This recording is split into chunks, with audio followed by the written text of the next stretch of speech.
नमस्कार। देश की बात विशाल के साथ के हमारी इस दूसरी इकाई में आप सभी का स्वागत है। उम्मीद है कि आपने हमारा पहला एपिसोड देख लिया होगा। आज के हमारे इस एपिसोड में हम बात करने वाले हैं जातिवाद के बारे में।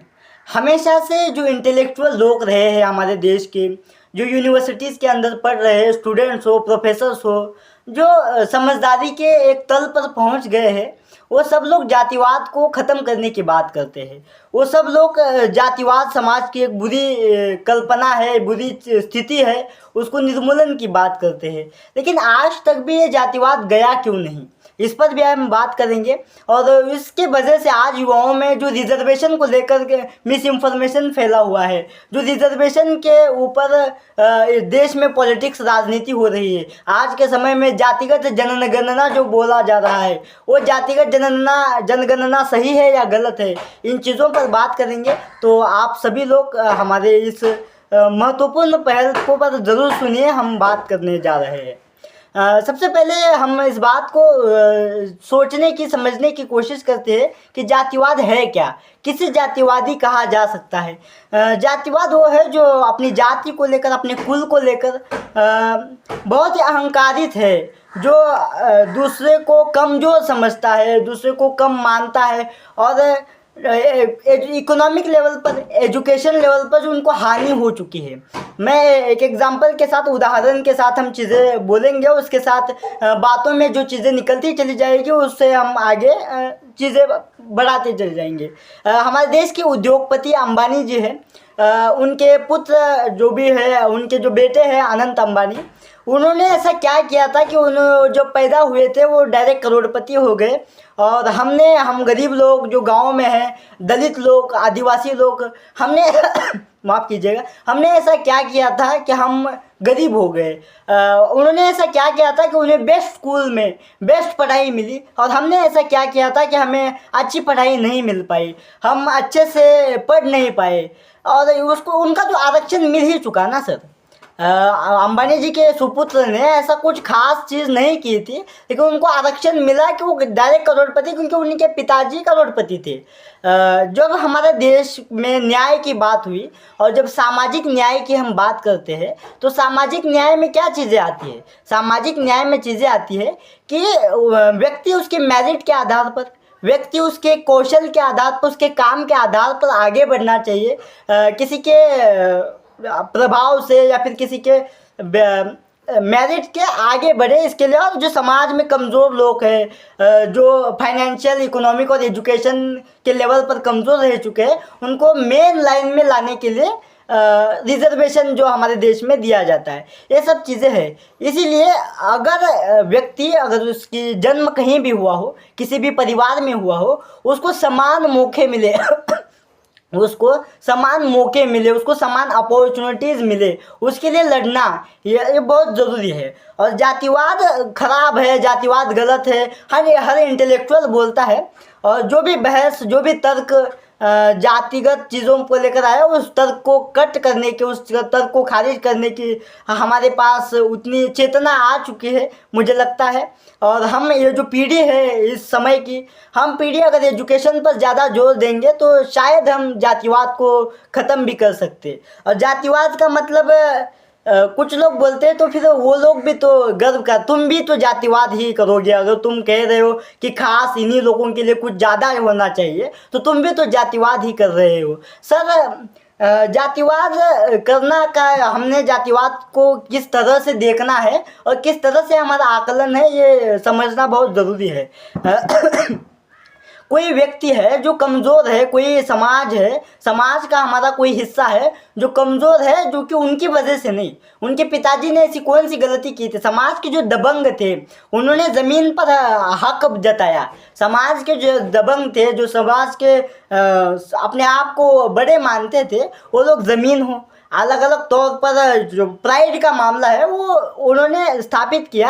और जो भी कमज़ोर हो, आप खेतों में काम करने के लिए जब देखेंगे तो नौकर रखा जाता है। उसके लिए इस देश में गरीबी, सिर्फ गरीबी एक चीज़ नहीं है, उसके लिए वो खास जाति बेस बात को समझे। इस देश में नाली साफ़ करने वाले लोग जो है, वो सिर्फ गरीब लोग नहीं, उसके लिए एक जाति बेस बात को हम अगर सर्वे करेंगे तो आपको पता चल जाएगा, और आप अपने गाँव में अपने शहरों में देख भी रहे होंगे। इस देश के पुजारी जो है मंदिरों में, वो पुजारी वेदों के ज्ञाता ही नहीं हैं। वो पुजारी सिर्फ वेदों के ज्ञाता नहीं, वेदों के ज्ञाता हो सकते हैं, जो दलित व्यक्ति हो, अगर कोई अलग व्यक्ति हो, वो भी अगर वेदों का ज्ञात हो पुजारी बन सके, ये आज तक हमारे समाज में वो अपॉर्चुनिटी नहीं दिखती है। इसीलिए हम जातिवाद के खिलाफ काम करते हैं, जातिवाद के खिलाफ बोलते हैं। कई सालों से आंदोलन, और आज से नहीं चल रहे आंदोलन, जातिवाद गलत है सॉरी, ये जो आंदोलन है वो आज से नहीं चल रहा है, कई सालों से चल रहा है, हमारे पुरातन काल से चल रहा है। लेकिन जो प्राइड का मामला है, अगर आप स्पिरिचुअली ठीक नहीं है, अगर आपके पास ज्ञान नहीं है, तो आप किस बात को लेकर प्राइड महसूस करेंगे, किस बात को लेकर अपने आप को बड़ा महसूस करें। और हर कोई बड़ा महसूस कराने के लिए, हम लोकतांत्रिक देश में जीते हैं, हम एक दूसरे से कनेक्टेड है। कोई भी बड़ा बिजनेसमैन बिना वर्कर के नहीं बन सकता है सर। और सॉरी मेरा गला खराब है। और इन बातों को समझना बहुत ज़रूरी है। इसीलिए रिजर्वेशन, जो आरक्षण की बात आती है, बहस आती है कि उसके पास तो घर है, वो व्यक्ति तो थोड़ा बहुत ज़्यादा पढ़ाई लिखाई कर चुका है, फिर भी क्यों, क्या दिक्कत है। तो सर इस बात को समझिए, डिप्राइव सोसाइटी जो है, जो पूर्वजों से आ गई है, पूर्वजों से आशीर्वाद से डिप्राइव हो गए हैं, उसको मेन लाइन में लाने के लिए, उसको समान लाने के लिए, उसको अफर्मेटिव एक्शन जिसे बोलते हो, देना बहुत ज़रूरी है। और जातिगत जनगणना की बात करें तो देश में अगर सबसे मुद्दा अच्छा चल रहा है इस वक्त पर, वो जातिगत जनगणना का चल रहा है, जो राजनीति में भी कुछ लोगों का कहना है कि जातिगत जनगणना से तो फिर जातिवाद बढ़ेगा, इससे तो देश में और जाति के लिए प्रोत्साहन मिलेगा। तो उस डिबेट में मेरी राय अगर आपको मैं बताना चाहूँ तो जातिगत जनगणना का मैं समर्थन करता हूँ, लेकिन सिर्फ जातिगत जनगणना ही नहीं होनी चाहिए। उसमें जो इकोनॉमिक सर्वे जो बोलते हैं, सोशो इकोनॉमिक, सारा हम राजनेता, जो भी राजनेताएं हैं इस देश के, जो भी पॉलिटिशियंस है, जो भी अधिकारी है, जो भी इस देश के लिए सोचना चाह रहे हैं, इस देश की नीतियाँ बनाना चाह रहे हैं, वो नीतियाँ इस देश को बिना जाने बनाई ही नहीं जा सकती। और हम कितना भी चाहे कि हम जातिवाद के खिलाफ है, लेकिन इस देश में जातिवाद एग्जिस्ट करता है आज भी। इसीलिए हमें सबसे पहले जानना पड़ेगा, उसके लिए सर्वे ज़रूरी है। और सिर्फ जातिगत सर्वे नहीं, सोशो इकोनॉमिक सर्वे, ये सारे सर्वे होने के बाद इंस्टीट्यूशनल सर्वे, सारी इंफॉर्मेशन राजनेताओं के पास, देश के एकेडमिक्स में आगे जाने वाले लोगों के पास, जो इस देश की नीतियाँ बनाने वाले हैं, उन सब के पास सारे सर्वेज होने चाहिए। उन सब के पास जब पता चलेगा कि देश है कैसा, उसके बाद ही इस देश के लिए नीतियाँ बनाई जा सकती है, ऐसा मुझे लगता है। इसलिए जातिगत जनगणना और इकोनॉमिक सर्वे की समर्थन में हम हैं। और ये मुझे लगता है कि अगले कोई आने वाले कुछ सालों में ये चीज़ें होंगी भी, क्योंकि राजनीति के कुछ बड़े मुद्दों में इस वक्त के हमारे पास ये मुद्दा भी है। और यही बात है, इस बात को समझिए।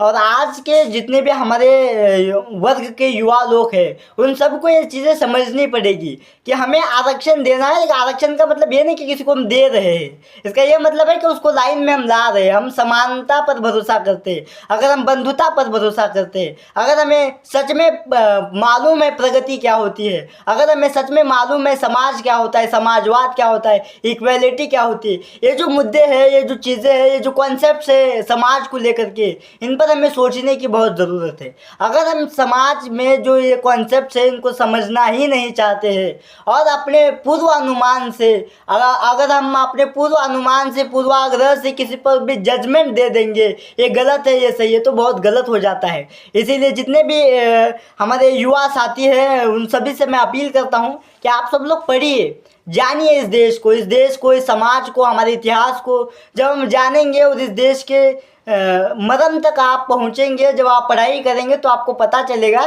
कि नहीं, हम जिस तरीके से इस देश के बारे में हम सोच रहे थे उस तरीके का नहीं है।